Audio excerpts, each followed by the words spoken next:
Kamusta mga ka-akin? Ayon, alam nyo naman, nandito na tayo sa bahay. Nakikita nyo naman.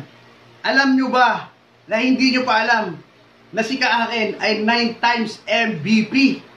Ulitin ko mga idol, 9 times MVP. Ako, hindi lang po ako naglalaro dito sa bayan ng San Miguel. Sa labas ng ating bayan, doon po ako naglalaro. Kaya siyam na beses po akong nag-MVP mga idol. Dahil doon mga idol, papakitaan ko kayo kasi wala pa akong nakikitang player na katulad ko dito sa bayan ng San Miguel kung paano maglaro.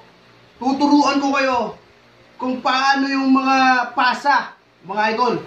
Kung paano ka magpasa na hindi mo titingnan yung papasahan mo mga idol. Kasi madalas nakikita ko dito, pag ginagawa nila yon, yung behind the back o yung behind the pass, mga idol, nati-check lagi nung kalaban. Tuturuan ko kayo mga idol kung paano yung pagpasa ng maayos na hindi ma-check nung defender ninyo mga idol.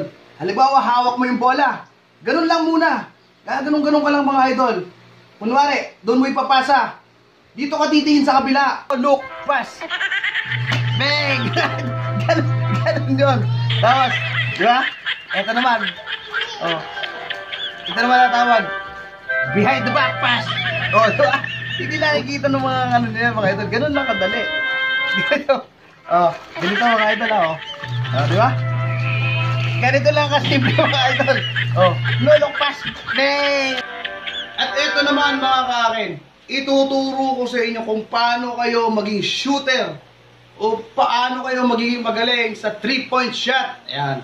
Diyan magaling si ka-akin mga idol sa 3-point. Ayan. Hindi nyo mapipigilan si ka-akin pag bumitaw sa 3. Ayan. Kailangan mga idol, hawak mo ng bola. Di ba may defender ka?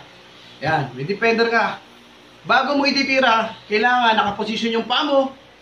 Tapos, yung kamay mo, yung dalawang kamay mo, dapat laging nakahangyan, nakaangat. Ayan o. Tingnan nyo. Tapos, tingnan yung bewang. Nakabend dyan mga idol para laging shoot na shoot yung tira nyo sa 3. Ayan o. Pag ganun o. Pag ganun. Nakita yung dalawang kamay. Dalawang kamay mga idol. Ganon lagi para yung sikretong mga shooter. Ayan o.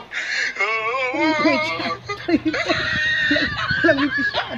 Tres yan. Okay na.